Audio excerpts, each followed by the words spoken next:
Great. Hello, everybody. My name is Lisa Hirschhorn, and we're going to wait a couple of minutes before we formally start, but just wanted to welcome everybody to the webinar, and we'll get started in a few minutes. Thank you.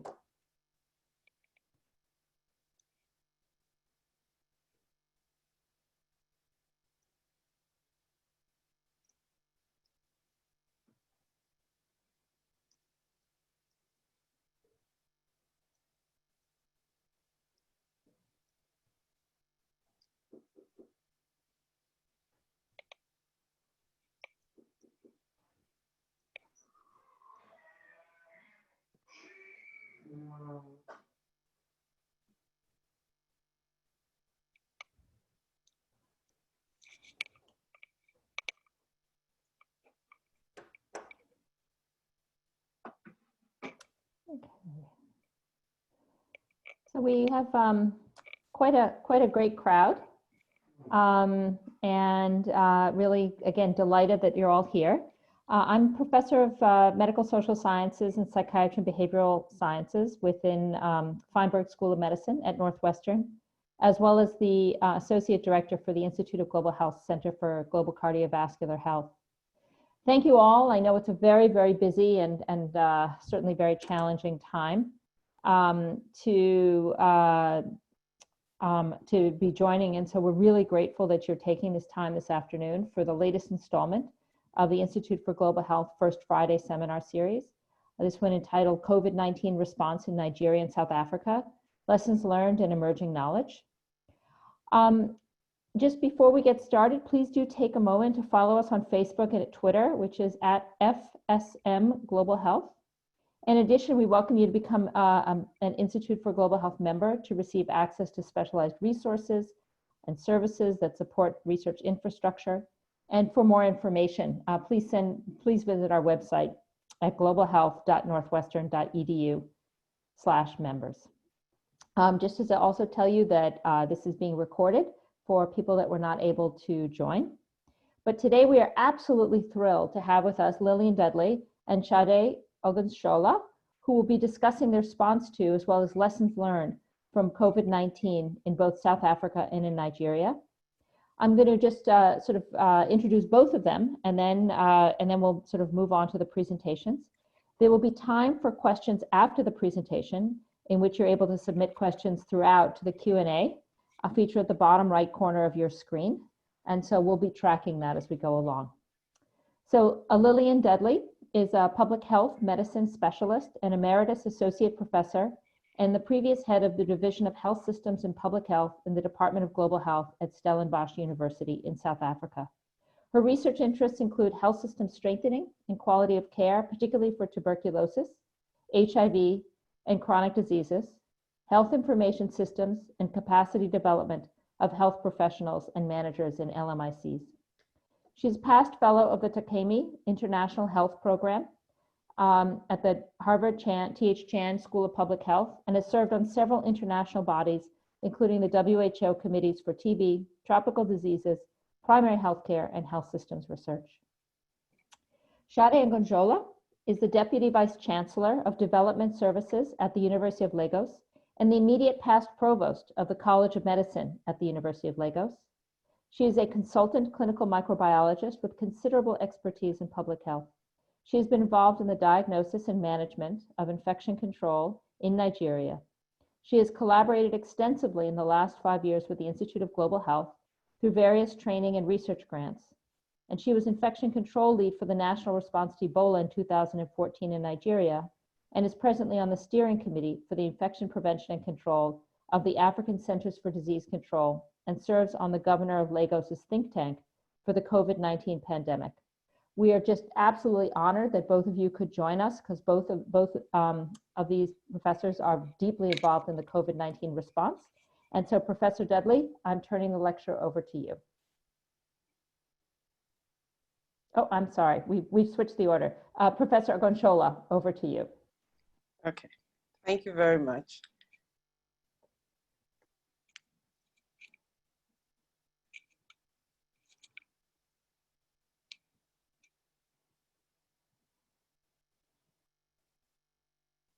You'll need to stop sharing your screen.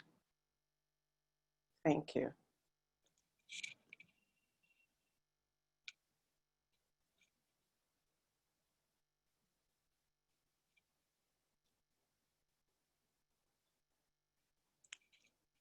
Oh, sorry.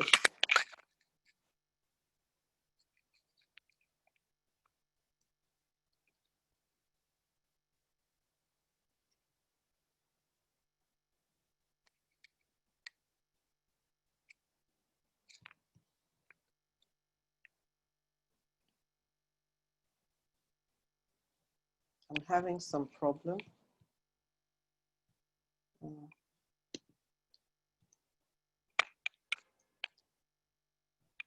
Okay.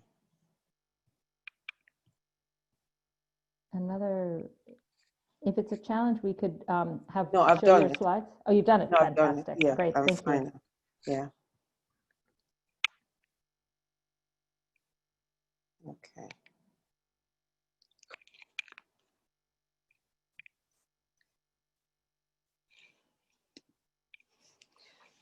So good afternoon, or well, it's evening here. Good morning. What I'll try to do in the next 15 minutes is to sort of take us through our public health response, some of the challenges we have faced, and what were the foundations of our response, and what the lessons we've learned. Well, first of all, let me introduce my country. It's a country of very warm, vibrant people. Nigeria has 36 states, with the federal capital, which is here, Abuja. And I live here in Lagos State. There are 774 local governments. We have a population of 195 plus million. Our healthcare facilities, we have 34,786 primary healthcare facilities, 55,513 secondary facilities, and 164 specialist teaching hospital facilities. Presently, we have 96 isolation centers or treatment centers for COVID around the country. We have 29 laboratories that can adequately carry out testing for COVID using the real-time PCR. The epidemic situation in Nigeria as of June 2020, that was yesterday, 10 a.m. We have a total of 11,516 confirmed cases. So far, 3,535 have been discharged, and deaths are 323. Lagos, which is here, has the highest number of cases, and you can see it here with 5,542 cases, followed by Kano, which is 980, and Kano is up here, and the federal capital, 792, and all the way down to states that have only 3. I can say up front that these numbers are underestimates in terms of, because this is relative to the amount of testing we're doing. However, if you look at this as well, if you look at the deaths, we don't have a lot of deaths. These are the discharge rates, and these are the deaths per day that we've been having. What we haven't seen is the surge in deaths. So despite the fact that we're not having large numbers of, we know we're underestimating, or our reports, our case numbers are low, we certainly are not seeing this surge in deaths. And this can be attributed to about 2 things. One, we have a very young population.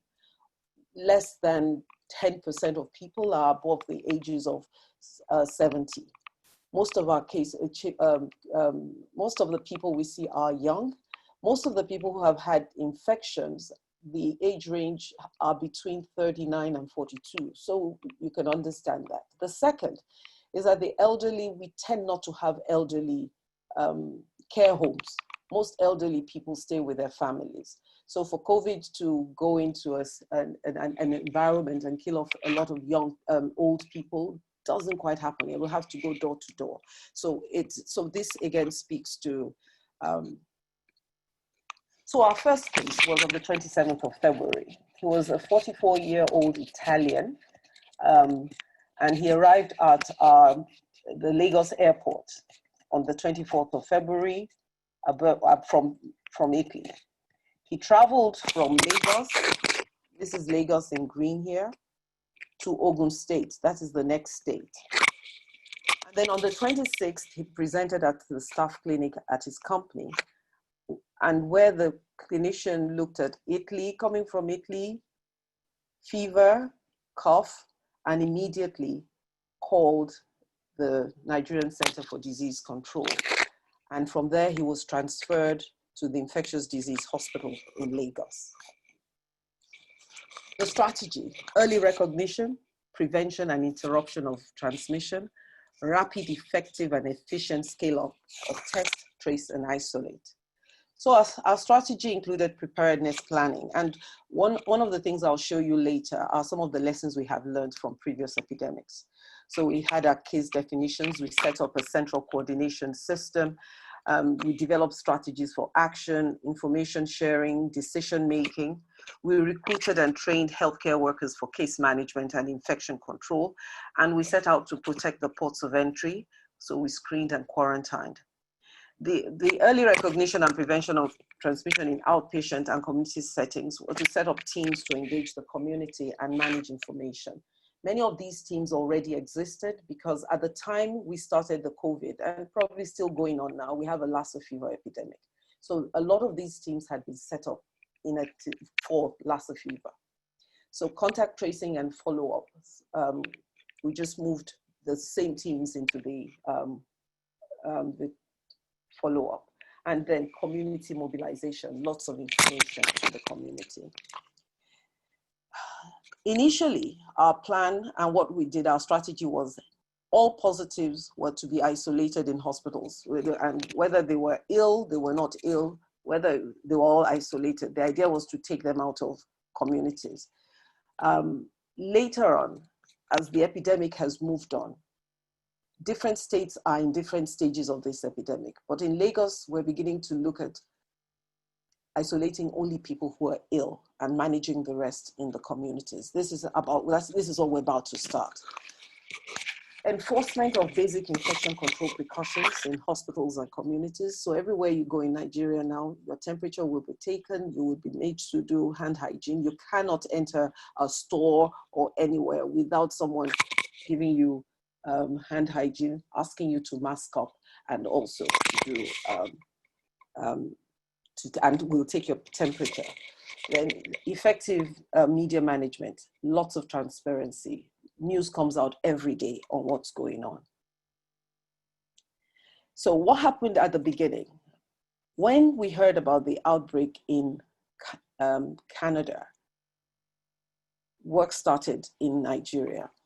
So on the 28th of February, a multi-sectoral emergency operations center led by the NCDC was set up when this first case came in. In addition, the emergency operations centers of the Lagos and Ogun State were activated. The executive governors and the health commissioners in both states held press briefings. Rapid response teams were deployed to Lagos and Ogun State to support response activities. Based on this one person who came from Lagos State to Ogun State, a total of 219 contacts were identified, tested, and isolated. From this one patient, only one other person got an infection, and that person was already in isolation. So the infection manifested while in isolation, and this was on the 7th of March. And for a while, we didn't have any cases. From then on, most of our cases were imported cases, but gradually we moved on to community spread when we could no longer identify. So this is what we were doing. And this first graph here just sort of shows you that between the 27th of February and to about the 24th of March, we had really negligible cases. But by the 7th of April, it had started to rise, and it just kept going up. And now it's rising much faster. These are confirmed cases. The active cases are those who are still in isolation. So we still have 7,658 in isolation, and 350 have died. So in the beginning, travel advisories were given, point of entry screening was going on. We quarantined people. We talked about recognizing from high-risk countries. Initially, high-risk countries, we did not include UK and US, and that was a very big mistake because most of our cases in the end came from US and UK. Nigeria has a huge number of people in both countries. We went about improving our laboratory capacities, which we had really expanded after Ebola.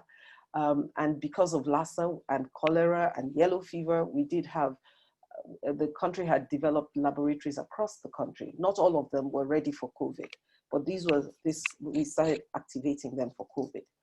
We set up testing centers and treatment centers, and more recently, we now have drive-through centers for testing. There were lots of training for healthcare providers.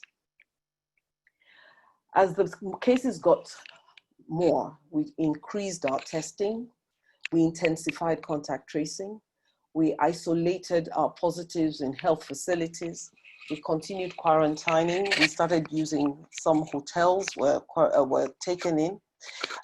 We encouraged self-isolation for people who were positive, but there were no spaces to take them. And there was a lot of messaging about social distancing, cough etiquette, hand hygiene. And then on March 30th, we had a travel ban. There is a ban on mass gatherings, and no church, no mosques. And if you know Nigeria, that is a major problem. Schools were suspended.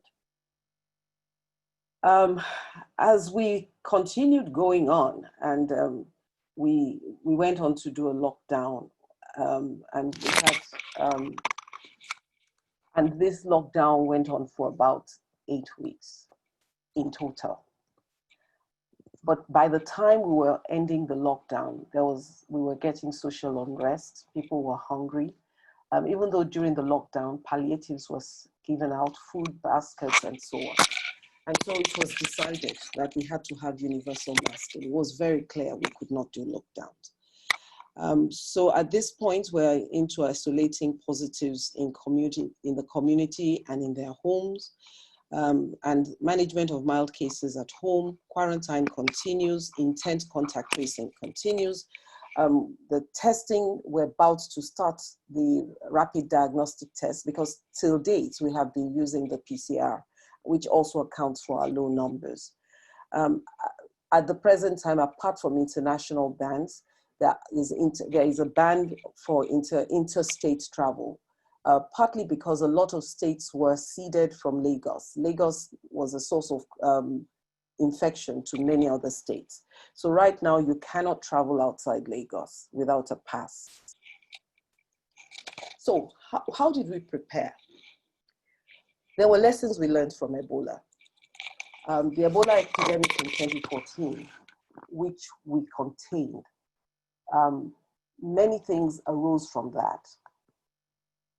Prior to that, we did not have a Nigerian Health Act, which had been already it had been with the legislators for a long time, but it hadn't been signed. So during the Ebola epidemic, that was signed, which allowed us to do a lot more things.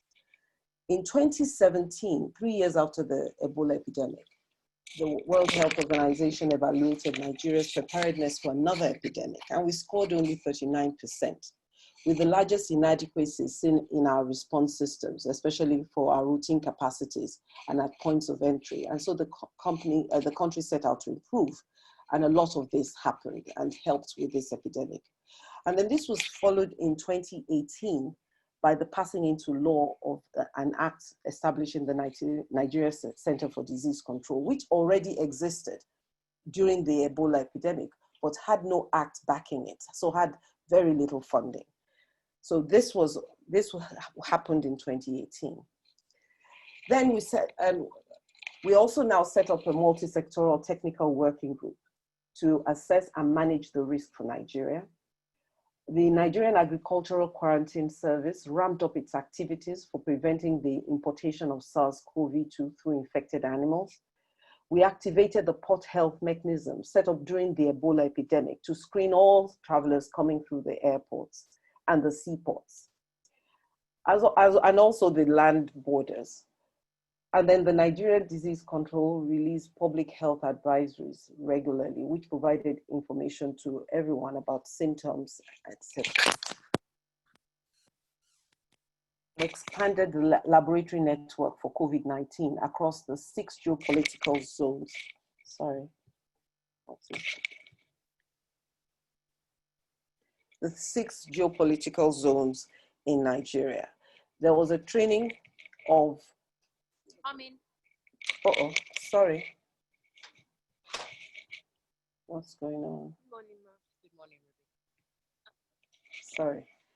There was a training of rapid response teams to support the response in all states with confirmed cases, and training of IPC focal persons for healthcare facilities and ministries of health in various states. Lagos State, which is really the epicenter, had also set up a BSL-3 biosecurity and biobank facility in Yaba area, which was very close to the infectious disease hospital. The Yaba Infectious Disease Hospital, which was where we had kept the Ebola patients, had been renovated prior to the COVID-19 epidemic. Technical working groups were set up on all areas: logistics, infection prevention and control, case management, laboratory, strategy, research and development. And a strategic plan was put in place. All these were in place at least a month before the index case came to Lagos. So what's the present state? Presently, there is interstate travel bans, international travel bans, ban on congregations, curfews are in place, schools are closed, and everyone has to go around with a mask in public. It's actually a crime not to wear a mask in public. And this is because the restrictions are being eased. So offices open, but they open for about 5 hours daily. People are encouraged to work from home. Restaurants are allowed to open, but only for pickup and delivery. Commercial buses operate with 60% of their passengers, and there's a continued ban on large gatherings. So what are the challenges? One of the major challenges we have in Nigeria is because health is on the concurrent list. What that means is the federal government essentially sort of drives policies, but in Nigeria, they're responsible for the tertiary institutions. But the state governments are responsible for the secondary facilities, general hospitals, district hospitals, while the local governments are responsible for primary health care. They do have a council of health, but it means the response to the COVID-19 has been different in different states, and I will share that with you. In addition, we do have a relatively weak health system, better than many in Africa, but still relatively weak. And certainly we cannot cope with a huge surge in cases. And that was one of the things that informed our response to this. We can't afford to have a surge.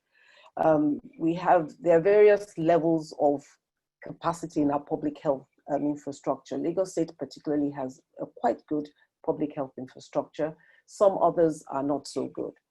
There are high rates of persons that work in the informal sector that work from day to day and need to go out to eat. I could say this will be about 60% to 70%, 60% of the population. And a lot more are small businesses. Over time, health has been badly funded. Health care workers are pretty demoralized in general. And then one of the things that has come up is other health issues have been ignored during this period or neglected. So people with heart conditions, diabetes don't want to go to hospitals. So where we have a problem that people are not coming, then many hospitals are not running routine services for fear of people catching COVID. And that's a major problem that we're having to deal with. Now, just talking about these varied responses, I'll just talk about 2 states. They're side by side. This is Kaduna State and this is Kano State. Kaduna State was very proactive, and its strategy was keep it out, delay it, and make sure it's in small numbers. So the whole country was locked down on the 30th of March, but Kaduna State had locked down 25 on the 25th of March, which was 3 days before it got its first case. And that first case was its governor. And what they did was to prevent people from coming from the Federal Capital Territory and Lagos, which were the two places that we were having cases at that time. They had an initial lockdown for 30 days, which they extended for a further 30 days. And all this was under the supervision of their deputy governor and their health commissioner. Both of them are women. The deputy governor is also a public health specialist, and she took charge of this. As of today, Kaduna State has only 320 cases. Kano State, the neighbor of Kaduna State, was almost the exact opposite. And it was worrisome. The first thing we heard from Kano State was reports of sudden increases of death in the streets, because the grave diggers were complaining that they were digging up to about 40 people were dying per day, and that this was very unusual, and there was no more space in some of their burial grounds for people. The state government authorities were initially in denial. They decided that initially they denied that there were deaths. Then when they did accept it, they said it was not COVID. Kano State is in the Muslim north, and it has a very weak health system. The federal government had to step in and implemented a lockdown on the 28th of April. But within May, the governor relaxed it again and said he was relaxing it for 2 days, for the 4th and 7th of May, from 10 a.m. to ease the compulsory for these 2 days. Till now, Kano State is not doing too well. It's still one of the problem states, and it has 980 cases presently. It rapidly moved from nowhere to being the second highest in the country. So one of the major challenges was of lockdown. How to make sure the poorest and most vulnerable in the society received food and did not starve to death. So what happened? Donations were made, both individuals and corporate world donated food items, a lot of kitchens, soup kitchens were made. The government spent about $500 million on food packages. They decided to give raw food that people could, like beans and rice, things that could keep and they could continue to cook. And the other one was, how do you ensure the many micro, small and medium enterprises could still operate? So one of the governors, what they did was to buy food from small businesses, buy provisions from small businesses to feed the poor, so that in a way the state was funding the small enterprises. They also, in some places, they allowed small business owners to open their grocery stores. Pharmacies were allowed to open, although all of them had to close early. Restaurants were allowed to open after a while, but only for pickup, and that's what's still going on now. The other challenge was schools. Schools had been closed. In many places, the internet facilities are not that good, so online was not an option. In some parts of Nigeria, online schooling was fine, but in many parts, there wasn't even 3G access. So for example, in Kaduna State, where many parts of it did not have 3G access, they started radio schools. And so schools were on radio for students. So what were the lessons we learned? The first thing was that you need a coordinated response with a strong central presence. It's the only way things are cohesive. The second one is that states that had strong public health infrastructure and capacity were more able to cope with the epidemic. Preparedness is essential. So it was important that things were done before. So Lagos State, despite the fact that it has the highest number of cases, has still managed to keep its death rates low and has been creating new strategies each time in response to the numbers coming up. So there has been a sense that it's been ahead of its epidemic, even though there's a lot of community spread. And just to remind us, Lagos State is one of the smallest states, but there are over 21 million people in Lagos State. Lockdown and social distancing is difficult in LMICs. We lost an opportunity. When this epidemic started, it started by importation, which meant it really started with people who could afford to travel. And for a while, it stayed within the upper socio-economic classes. And truly, if we had locked down then, we might have been able to stop this epidemic, because those category of people could do social distancing. They could stay in their homes. But we frittered that away. And a lot of the infections was caused because, I would use the word elite, or the people who should understand, were moving around. And finally, so there had to be creative ways for us to break transmission without locking down. It's very difficult to maintain that in poor communities.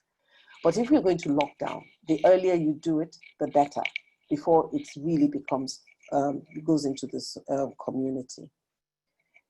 So I want to thank you all for listening. Over now. Great. Thank you so much, Professor Ogunsola. That's just an amazing overview and so many lessons that other countries, for example, should learn from Nigeria. And now I'd like to turn it over to Professor Dudley.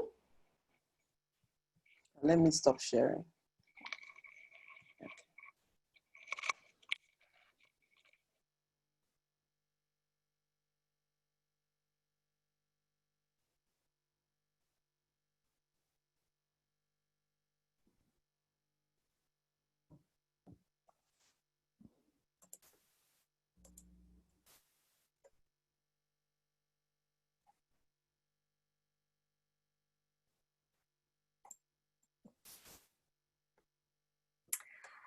Okay, can you hear me? Very well. Okay, great, thank you. So thanks very much for this opportunity. I'm going to describe some of the features of the COVID-19 epidemic in South Africa and highlight some of the challenges and opportunities of the epidemic as it occurred in our country. And it's been lovely listening to Prof. Ogunsola, because I think there are quite a few similarities in our experiences at different ends of the continent. So South Africa confirmed its first case on the 5th of March, and that is exactly 3 months ago. And we currently now have more than 40,000 positive COVID cases in South Africa and more than 800 deaths. So we are anticipating a peak in the epidemic between July and September, and projections from models that have been developed suggest that we will have 40,000 deaths by November 2020. The context in South Africa, we have a large population of 60 million people, also relatively young with only 9% over 60 years of age. However, more than half the population lives in poverty, and a large percentage live in informal settlements, at least 10%, and others live in very dense urban settings with backyard shacks, which both in the informal settlements and these backyard shacks have very limited access to water, sanitation, and other infrastructure. South Africa also has a very high HIV prevalence at 20%. And even though we have one of the biggest antiretroviral programs in the globe, only 62% of people requiring treatment are on treatment. Our TB epidemic is also one of the largest in the globe. So we have a number of challenges in terms of socioeconomic circumstances as well as health problems already. So when COVID arrived, the President, Cyril Ramaphosa, appointed a national COVID-19 council, which included around 40 scientists and other specialists to advise him. And they looked at the epidemic in South Africa and suggested that we could expect 3 waves. The first being the initial travelers that came to South Africa. And in fact, our first case was a South African, but had gone on holiday in Italy. The second wave was anticipated to be the immediate contacts of those first cases linked to travel. And then we anticipated community transmission, which would increase incrementally over time. However, the plan was, as everybody else was trying to do, to flatten the curve so that we would not see the numbers that many other countries had seen. To try and flatten the curve, the COVID Council developed a strategy with 8 key stages. So in stage 1, we began our preparation by providing community education, starting to build up lab capacity to provide testing. The second stage, we focused on primary prevention, promoting social distancing or physical distancing and hand hygiene. Schools were closed quite early on in the epidemic in March, and we closed our borders to international travel also quite early in March, around about the 18th of March. We then moved on to a lockdown, which was a very, very severe, hard lockdown towards the end of March on the 27th. And this restricted the movement of the population extensively. Everybody was basically forced to stay indoors, except for essential workers, such as health workers, people working in the food retail industry, pharmaceutical workers, or transport workers. Stage 4, we started doing more active surveillance to identify cases, to contact trace, to isolate cases and quarantine their contacts. And as part of this, we also mobilized community health workers across South Africa. More than 28,000 were mobilized to conduct community testing and tracing. However, it was anticipated that we would move beyond those initial phases and that we would have hotspots, clusters of cases in different parts of the country, in different areas. So the aim was to identify these hotspots early and to intervene as quickly as possible to contain them. The next stage was to focus on preparing the medical care for the peak. We did an assessment of our bed capacity, our ICU and ventilator capacity across the country, both in the public and the private sectors, and plans were made to expand this capacity through the building of field hospitals, as well as beginning to share services across public and private sectors. There was also strong focus on ramping up infection prevention and control in health facilities in anticipation of some of the challenges we would experience later. Then moving on to stage 7, we anticipated that irrespective of the measures, that there would be an increase in the numbers of deaths and that we needed to plan for burial capacity.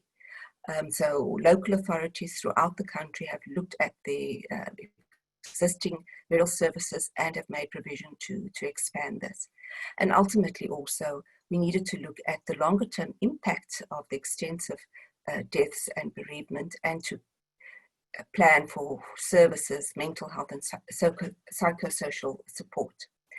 And beyond that, we recognize that this is not a short journey, that this is going to be a fairly long journey, and that we're going to need to continue surveillance for some time to keep monitoring the trends in cases, to continue identifying hotspots and responding to those. And we also began to look at the possibility of antibody surveillance of antibody levels to be able to look at the extent that the population has been exposed. So this strategy appeared to have very good effect initially, and this graph really just shows the time period up until the end of April. And you will see that we did have the initial traveler-related peak in the epidemic, but with our hard lockdown at the end of March, the growth of the epidemic did slow down, and to some extent, we managed to flatten our curve. The hard lockdown was then extended beyond the initial planned date, and it was only towards the end of April that the population was provided with some level of relief in terms of movement. However, 3 months later, we now have had quite a dramatic increase and have not been able to avoid the exponential growth, and are now sitting at 40,000 plus cases as of yesterday, and more than 800 deaths. And we've also seen a concomitant increase in the rate of deaths, even though our case fatality rate remains relatively low at around 2. But we definitely are seeing the numbers increasing. So to compare South Africa to a number of other countries, if you look at the top left graph, comparing South Africa to some of the high-income countries, our epidemic curve was flattened to some extent. So we did have some success, but we've certainly started catching up to the levels of some of the other countries. And one of the problems in South Africa is that our testing rate is much lower than most other countries in the north. And to some extent, there is a concern that the rates that we're seeing may not reflect reality because of the low testing rate in many parts of the country. And comparing South Africa to other African countries, we in fact are leading the pack in terms of the growth of our epidemic at this stage. However, if we look at the deaths, our case fatality rate is lower than some of the other countries where I think in Egypt and Algeria it was exceeding 6% at one stage. So who are the people in South Africa that are currently affected? If we look at the age and gender breakdown, you'll see that our epidemic is actually fairly young. So our median age is 38 years, but we are seeing more females as confirmed cases than men. And if we look geographically, the small graphs on the bottom left of your screen show our 9 provinces. So I've mentioned the Western Cape, and you will see that the Western Cape is the province which has the greatest rate of growth of the epidemic and currently accounts for 27,000 of the 40,000 cases. And several other provinces are still seeing very few cases. So we really are seeing an epidemic that is located around some of the economic hubs in South Africa, so the Western Cape as well as Gauteng, which even though the rates are much lower, they are also increasing. And then in the Eastern Cape, which is a neighbor of the Western Cape, and quite a lot of movement between the Eastern Cape and the Western Cape, and many of the cases from the Eastern Cape have been seeded there by the Western Cape. So you will see here the number of deaths as well in the Western Cape accounts for most of the deaths. And if we look at the age breakdown of the deaths on the top right-hand corner of your screen, you will see that our deaths, even though they are tending to occur in older people, are probably occurring at a slightly younger age than in many of the deaths reported in high-income countries. So we are seeing deaths in the 40 to 50 and the 50 to 60-year-old age groups as well. Looking at our hospital admissions, and this is from a report from our National Institute of Communicable Diseases towards the end of May. They are conducting surveillance across public and private hospitals of hospital admissions. So towards the end of May, they had documented 3,411 admissions across 207 hospitals. The median age of people admitted to hospital is a little older than the case median age, so it's 49 years, slightly more female. And we're also seeing increasingly healthcare workers being admitted. So 5% of our hospital admissions currently are healthcare workers. 80% of the admissions had comorbidities, and similar to other countries, most of these comorbidities were hypertension and diabetes, but we are also seeing comorbidities in HIV, as well as current TB or patients who've had previous TB. And of the admissions at the time that they reported, 13% had died. However, a large number was still in hospitals, so that may not be the final figure. And in terms of the age distribution of hospitalizations, again, a slight tendency towards older and more females than males. So coming to the Western Cape, which has really contributed the bulk of the cases and the deaths, you will see the difference between the trend in the cases and the trend in the deaths in terms of age category. So our cases are much younger, but people who are dying are older. And I've put this picture up just to illustrate some of the challenges that we are experiencing in protecting older people.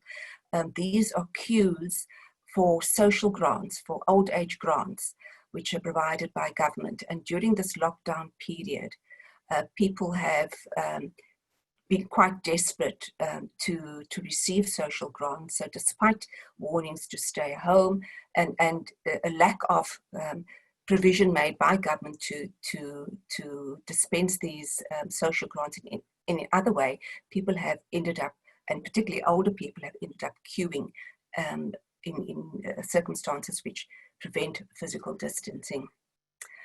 So coming back to the Western Cape deaths. So this is from data that colleagues of mine have recently analysed, and looking at a sample of public sector deaths in the Western Cape. The median age is 63 years old, and again, comorbidities, largely diabetes, hypertension, chronic kidney disease, COPD, and then TB and HIV also emerging in the Western Cape. Interestingly, they compared viral suppression in people who died as well as those who survived. And there was very little difference in terms of viral suppression. So this has been interesting, that it's looking as if viral suppression is actually not making any difference in HIV-infected patients. And then looking a little bit more closely at the HIV data, a smaller sample. So of the 21% HIV deaths contributed 21% of the total public sector deaths in this particular sample. But of those under 50 years of age, the HIV morbidity deaths were much higher. So younger people have more HIV comorbidity. What has happened since some of those initial plans, which were largely informed by strategies promoted by WHO and the experiences of other countries in the global north? We've certainly had significant challenges in implementing a lockdown in our settings. Crowded living conditions, lack of access to clean water, proper sanitation have meant that it's just simply impossible for many people to apply those strategies. We've also seen the harmful effects of the lockdown on the socio-economic well-being of the population. And again, daily wage earners, weekly wage earners have lost income, families have gone hungry, and people have felt desperate to go out, either to get food parcels and handouts or to try and get back to work. It's had adverse effects on healthcare in general. Many chronic disease patients have not received medication, even though special provision has been made. And we've started seeing an increase in mortality for other causes other than COVID-19.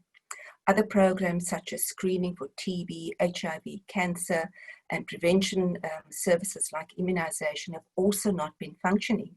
And we anticipate that we are going to see the negative effects of these further down the road. So in the light of those challenges, government started easing the lockdown initially towards the end of April, and from the 1st of June, many workplaces have reopened and people are basically back at work. Alcohol sales have been permitted again, and we are now seeing the effects of increases in trauma, which are taking up some of the precious hospital beds.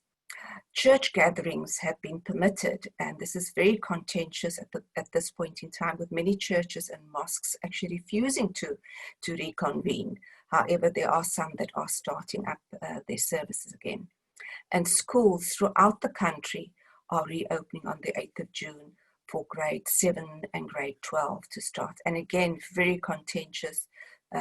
Teachers' unions are opposing it, and a great deal of fear and anxiety about that.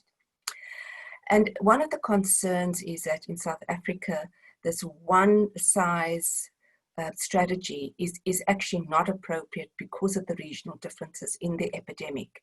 And certainly in the Western Cape, we can see that this is going to add fuel to the current growth in the epidemic.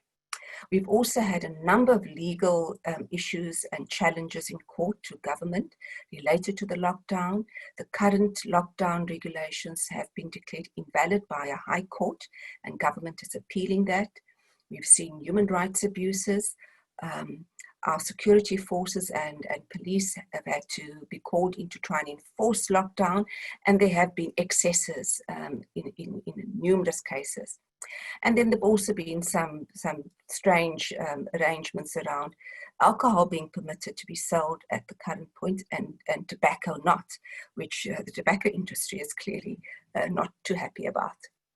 So what has worked? You know, some of our strategies were effective early on and in certain settings. We also saw early in stage 3, government taking a strong central lead. There was multi-sectoral planning, which certainly looked as if it was going to be very comprehensive. We also saw extensive mobilization of civil society to fill in a lot of the gaps that government was unable to fill. However, much of the education didn't reach the people that needed it. It was not appropriate in terms of language, in terms of culturally appropriate messages.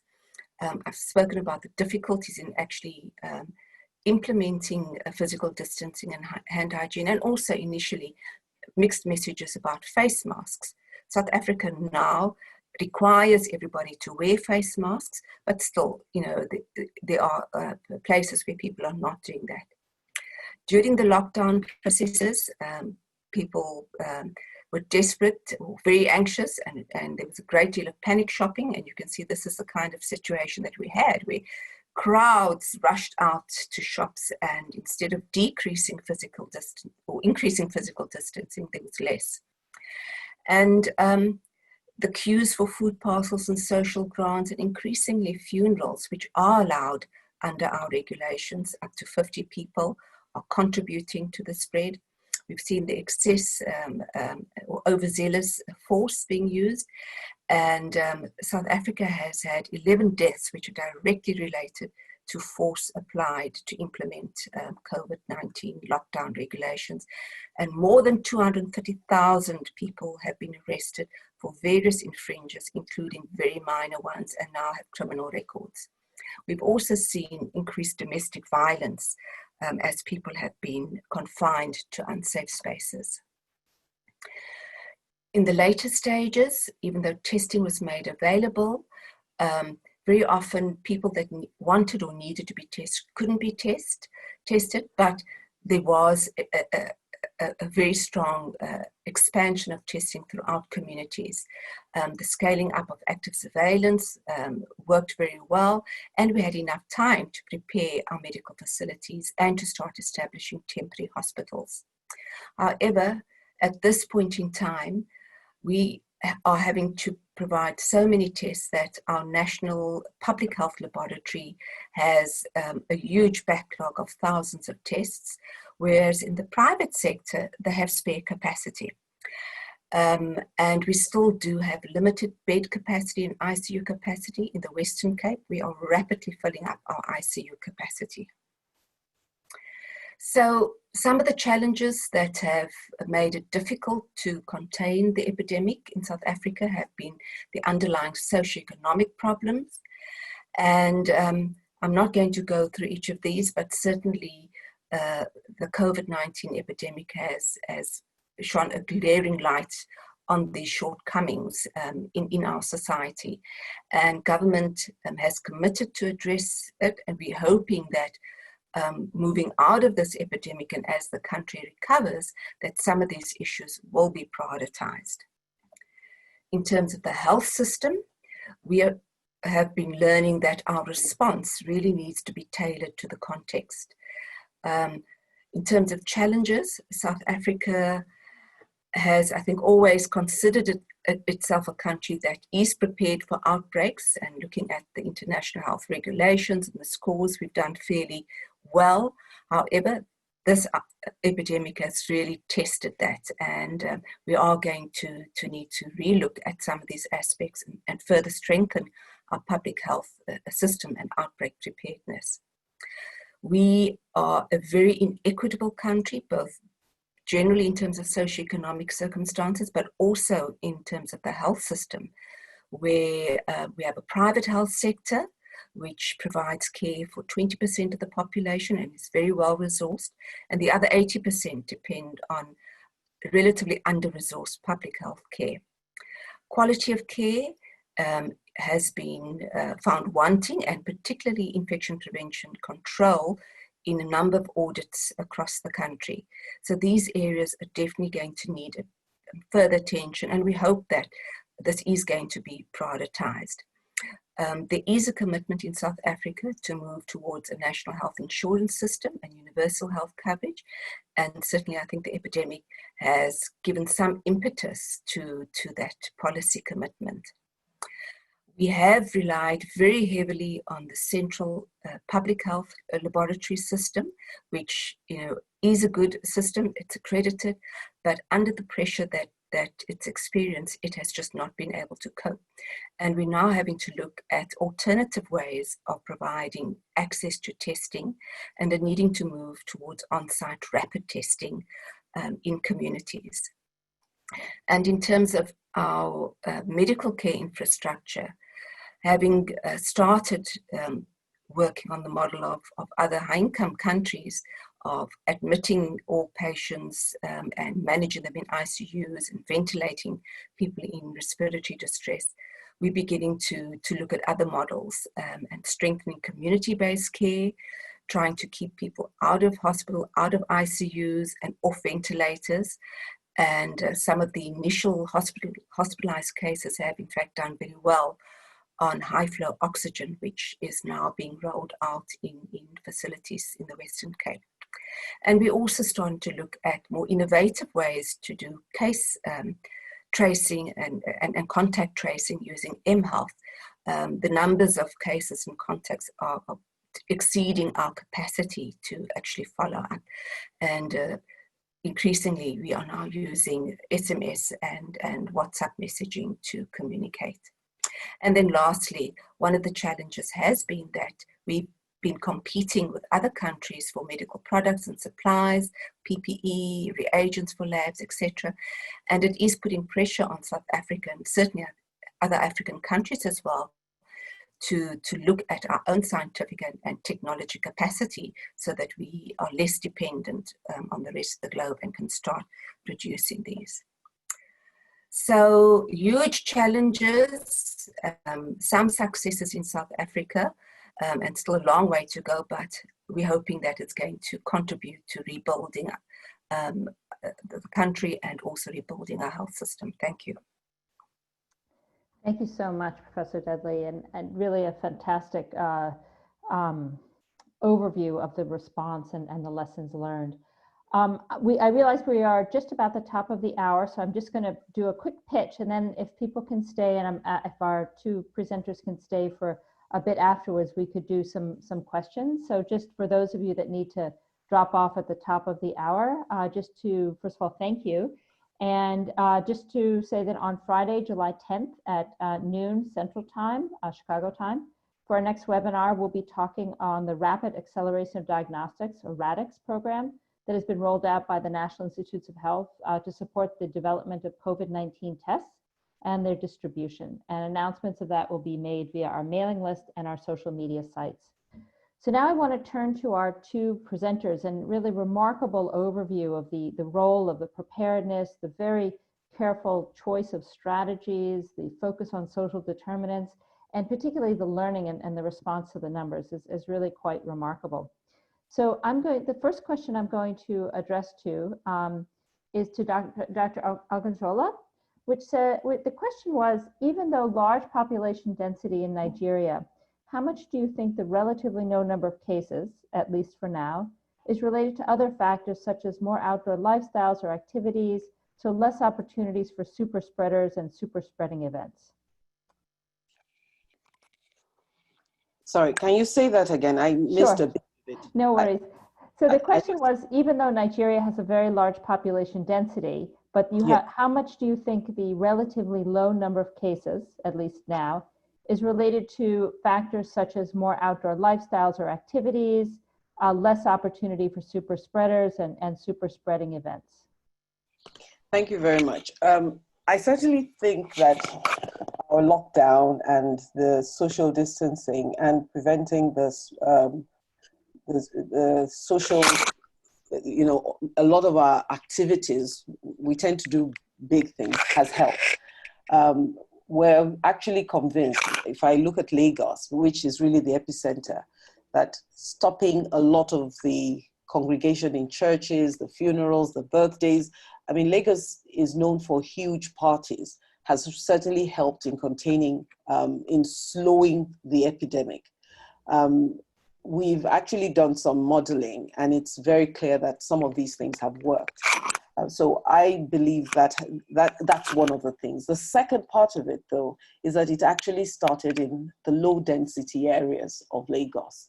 The more common places, the initial epidemic started in some of the, should I say, the more affluent areas, and it's just beginning to spread into the less affluent, more dense places. So we actually feel that we will be seeing more cases, and we're already seeing more cases.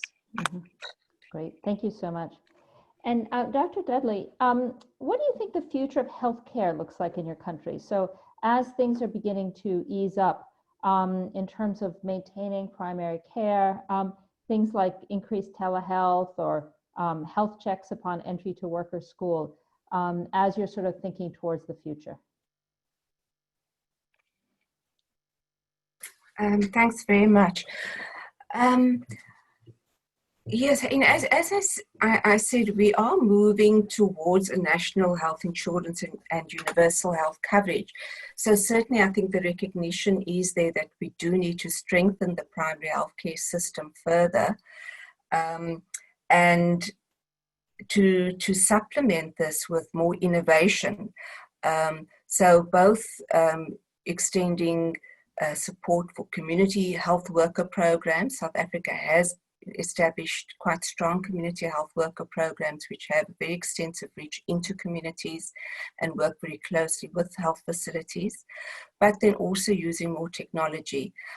So, I mean, you're probably familiar with some of the mHealth innovations like Mom Connect in South Africa, which is a mHealth program for pregnant women attending antenatal services and follows them up in postnatal services. So we are seeing the benefits of that, particularly in hard to reach communities and in an under-resourced environment where, often we cannot provide facilities in rural areas or the extent of care that we'd really like to, even in urban settings. But at the same time, the issues are also around quality. South Africa does have more health workers per population than many other low and middle income countries, but at the same time, we seem to provide poorer quality of care and have worse outcomes. So there is a very strong focus on improving the quality of the care that we currently provide as well. Great. I'm going to actually have I'm going to go over a little bit more. One last question for both of you, which is,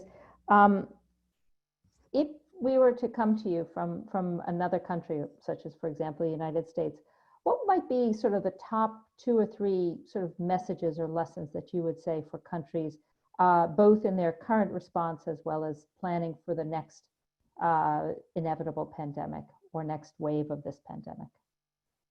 Start with Dr. Perhaps Nigeria. What would Nigeria teach another country? Wow. All right. End with an easy question. Yes. The first one is you really do need to have prepared ahead, to have a central coordination of your response. I think one of the greatest problems we have are different people doing different things, and sometimes you're getting into each other's space. Number two, and linked to that is, because something I didn't mention, but everybody, I mean, it's part of the whole problem globally, is getting the PPE, getting, buying the supplies. There's a lot of profiteering and everybody's competing against everybody. So that if you have a sort of central procurement program. And number three, in dealing with the epidemic, we need to take into context the different strata in the society and provide for those who cannot. And this needs to have been planned ahead, because one of the reasons a lot of things were eased off or not eased off was the issue of the socio-economic problems for those who are poor.